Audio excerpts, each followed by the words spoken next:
नमस्कार, TV9 digital में आपका स्वागत है। आपके साथ मैं हूं सुमेरा खान।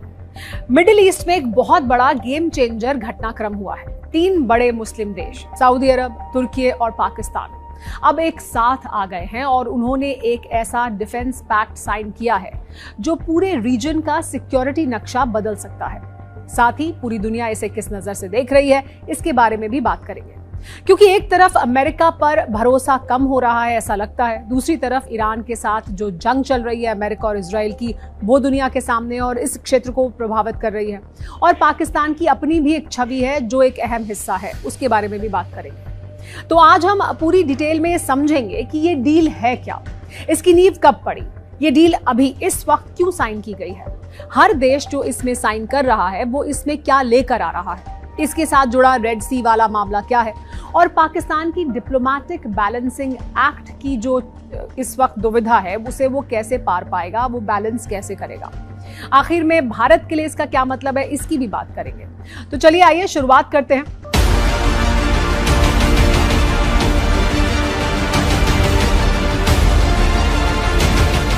सात अगस्त को सऊदी अरब के पवित्र शहर मक्का में 3 बड़े लीडर्स मिले। सऊदी क्राउन प्रिंस मोहम्मद बिन सलमान, तुर्की के राष्ट्रपति तैयब अर्दोआन और पाकिस्तान के प्रधानमंत्री शहबाज शरीफ। साथ में पाकिस्तान के army chief field marshal Asim Munir भी मौजूद थे। यहीं पर इन तीनों देशों ने एक ऐतिहासिक समझौता साइन किया जिसे नाम दिया गया मक्का जॉइंट डिफेंस एग्रीमेंट।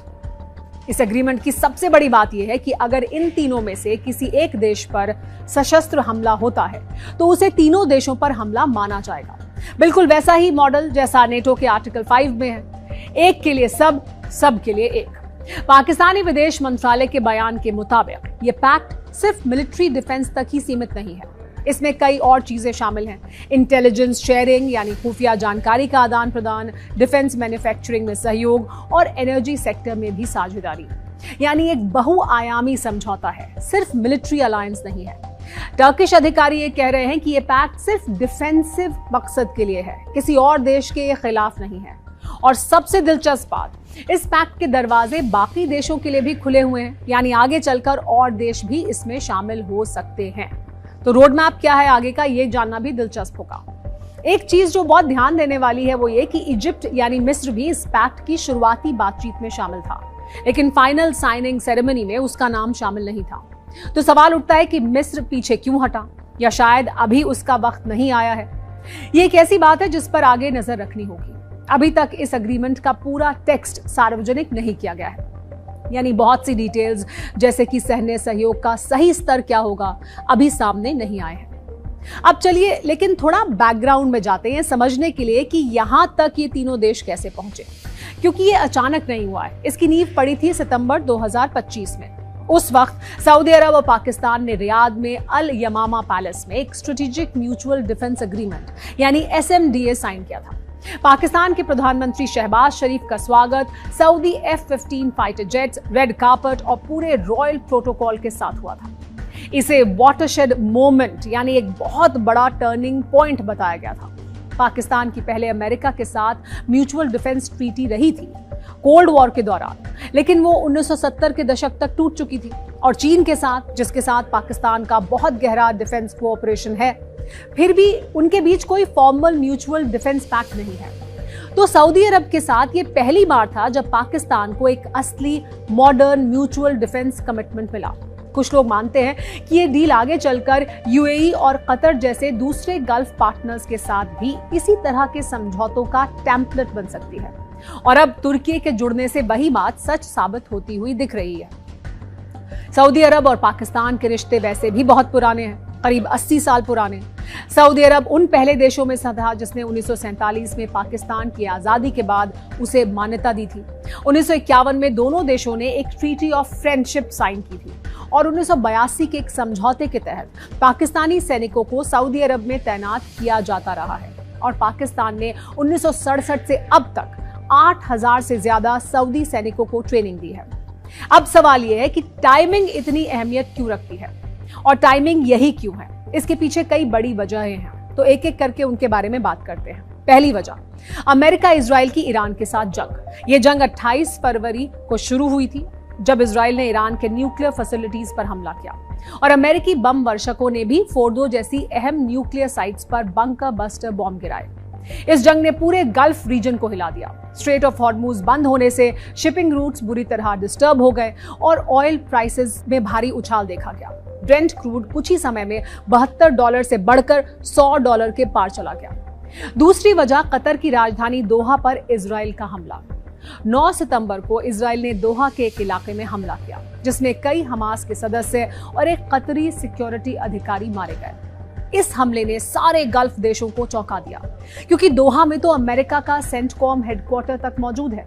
फिर भी दोहा पर बेझिझक हमला कर दिया गया। इससे एक बड़ा और गंभीर सवाल खड़ा हुआ, क्या अमेरिका अपने गल्फ सहयोगियों को सच में प्रोटेक्ट कर सकता है या करना चाहता भी है? तीसरी वजह यमन के हूती विद्रोहियों के लगातार हमले। सऊदी अरब को ईरान समर्थित हूतियों से लगातार खतरा झेलना पड़ रहा है और इराक की शिया मिलिशियाओं से भी।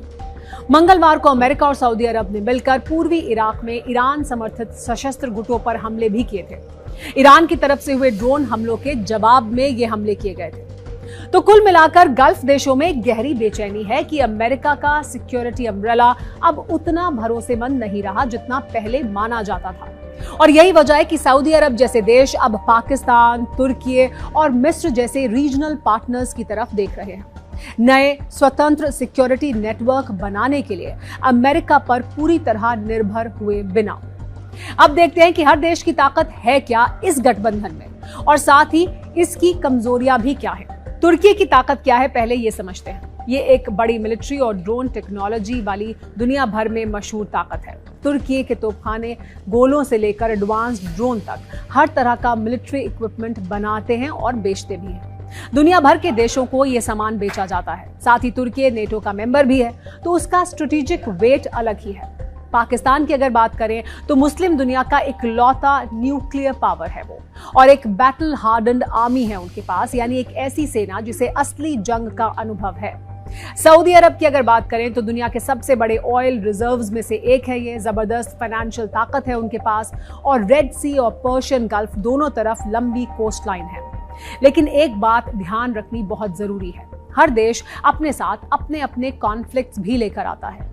तुर्की का ग्रीस के साथ एजियन सी में लंबे समय से चला आ रहा टकराव और इजराइल के साथ बिगड़ते रिश्ते, पाकिस्तान का भारत के साथ तनाव और अफगानिस्तान में तालिबान सरकार के साथ अस्थिर रिश्ते, सऊदी अरब का सीधा टकराव ईरान से और यमन के हूतियों से।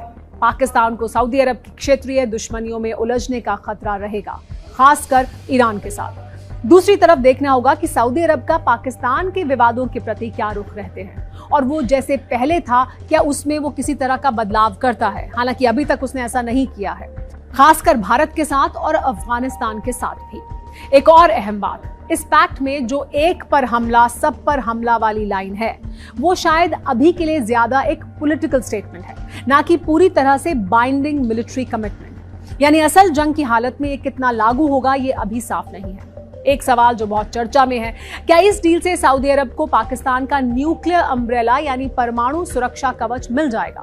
सऊदी अरब लंबे समय से सिविलियन इस्तेमाल के लिए न्यूक्लियर टेक्नोलॉजी हासिल करने की बात करता रहा है ताकि वो तेल पर निर्भरता कम कर सके। लेकिन सऊदी अरब ने हमेशा ये साफ कहा है कि वो न्यूक्लियर हथियार नहीं बनाना चाहता।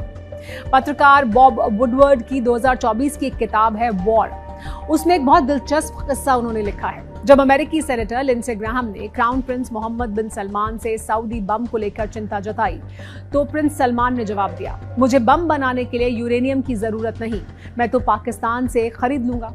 लेकिन इस अग्रीमेंट में ऐसा कुछ भी साफ तौर पर नहीं लिखा है जो न्यूक्लियर अम्ब्रेला या एक्सटेंडेड डेटरेंस की तरफ इशारा करता हो। पाकिस्तान ने पहले भी कई डिफेंस पैक्ट किए हैं, लेकिन किसी में भी न्यूक्लियर गारंटी शामिल नहीं रही है, तो ये सवाल अभी भी खुला हुआ है। इसी बीच सऊदी अरब एक और बड़ा कदम उठा रहा है। रेड सी में शिपिंग को हूती हमलों से बचाने के लिए एक अलग कोएलिशन बना रहा है जिसका हेडक्वार्टर रियाद में होगा। वजह बिल्कुल साफ है, 20 जुलाई को हूतियों ने सऊदी अरब पर एक नेवल ब्लॉकेड लगा दिया। दशकों की सऊदी मिलिट्री कार्रवाई के जवाब में उन्होंने कार्रवाई की और अब खबरें ये भी हैं कि हूती बाब अल मंदेब स्ट्रेट से गुजरने वाले जहाजों पर टोल यानी शुल्क वसूलने की तैयारी में है, बिल्कुल वैसे ही जैसे ईरान स्ट्रेट ऑफ हॉर्मुज में करने की कोशिश कर रहा है। बाब अल मंदेब स्ट्रेट को समझना भी बहुत जरूरी है। ये सिर्फ 29 किलोमीटर चौड़ा है, अपने सबसे संकरे पॉइंट पर, और रेड सी को गल्फ ऑफ एडन और इंडियन ओशन से जोड़ता है। 2024 में यहां से 4.1 अरब बैरल क्रूड ऑयल और पेट्रोलियम प्रोडक्ट्स गुजरे थे, यानी दुनिया के कुल तेल सप्लाई का करीब 5% यहां से गुजरता है। स्ट्रेट ऑफ हॉर्मोज और बाब अल मंदेब दोनों मिलाकर अब दुनिया का करीब 25% ऑयल और गैस सप्लाई को ये दोनों यानी ईरान और हूती प्रभावित कर सकते हैं। हालात इतने बिगड़ गए हैं कि सऊदी अरब को अपना ज्यादातर तेल एक्सपोर्ट रेड सी के रास्ते यानूब पोर्ट से भेजना पड़ रहा है, लेकिन वो पोर्ट भी अब हूतियों के प्रभाव में आ चुका है। इस नए रेड सी कोएलिशन में तुर्की, कुवैत, बहरीन, कतर, जॉर्डन, मिस्र, Pakistan, Djibouti, Somalia, Bangladesh, Yemen, Sudan और कोमोरोस जैसे करीब 13 देश शामिल होने की उम्मीद है। दिलचस्प बात यह है कि यूएई और ओमान, जिनके सिक्योरिटी इंटरेस्ट लगभग एक जैसे ही हैं, फिलहाल इसमें शामिल नहीं हुए हैं। यूरोपियन यूनियन का एक डेलीगेशन भी इस मीटिंग में मौजूद था, क्योंकि ईयू का अपना नेवल मिशन पहले से ही रेड सी में काम कर रहा है। यानी एक तरफ मक्का डिफेंस पैक्ट, दूसरी तरफ ये मैरिटाइम सिक्योरिटी अलायंस। सऊदी अरब हर मोर्चे पर अपना सिक्योरिटी नेटवर्क मजबूत कर रहा है, बिना पूरी तरह अमेरिका पर निर्भर हुए। अब एक बहुत दिलचस्प एंगल, क्या पाकिस्तान एक साथ दो बड़ी भूमिकाएं निभा सकता है? एक तरफ अमेरिका ईरान के बीच मध्यस्थता यानी मीडिएशन करना, और दूसरी तरफ सऊदी अरब के साथ इतना गहरा डिफेंस कमिटमेंट निभाना। पाकिस्तानी अधिकारी और कई एनालिस्ट कहते हैं कि हाँ, पाकिस्तान दोनों काम एक साथ कर सकता है, लेकिन ये आसान नहीं होगा। सऊदी अरब के डिफेंस मिनिस्टर प्रिंस खालिद बिन सलमान ने खुद अमेरिकी राष्ट्रपति ट्रंप और वाइस प्रेसिडेंट जेडी वैंस से मुलाकात की और उन्हें बताया कि सऊदी अरब जंग को और आगे बढ़ाने के खिलाफ है, लेकिन खुद को डिफेंड करने के लिए तैयार है, और हूतियों से निपटने के लिए उसे अमेरिकी दखल की जरूरत नहीं। पाकिस्तान की स्थिति नाजुक इसलिए भी है क्योंकि उसके रिश्ते ईरान से भी ठीक ठाक रहे हैं, और अब सऊदी अरब के साथ इतना करीबी डिफेंस पैक्ट होने से अगर सऊदी ईरान तनाव बढ़ता है तो पाकिस्तान को साइड चुननी पड़ सकती है, जो उसकी मीडिएशन भूमिका को कमजोर कर सकता है। वॉशिंगटन में पाकिस्तान की पहले से ही एक क्रेडिबिलिटी प्रॉब्लम है। बाइडेन प्रशासन के दौरान अमेरिका ने 7 बार पाकिस्तान की बैलिस्टिक मिसाइल प्रोग्राम से जुड़ी संस्थाओं और लोगों पर प्रतिबंध लगाए थे, और चिंता जताई थी कि क्या पाकिस्तान की मिसाइलें अमेरिका तक पहुंचने की क्षमता रखती हैं। तो ये नया अग्रीमेंट इस क्रेडिबिलिटी प्रॉब्लम को कम नहीं करेगा। तो कुल मिलाकर देखा जाए तो ये सिर्फ एक डिफेंस पैक्ट नहीं है, ये मिडिल ईस्ट और साउथ एशिया की पूरी सिक्योरिटी तस्वीर बदलने वाला कदम है। अमेरिका पर भरोसा कम होना, ईरान से बढ़ता तनाव, हूतियों का रेड सी में खतरा और भारत पाकिस्तान की पुरानी दुश्मनी, ये सारी चीजें मिलकर एक बिल्कुल नया रीजनल गठबंधन बना रही हैं।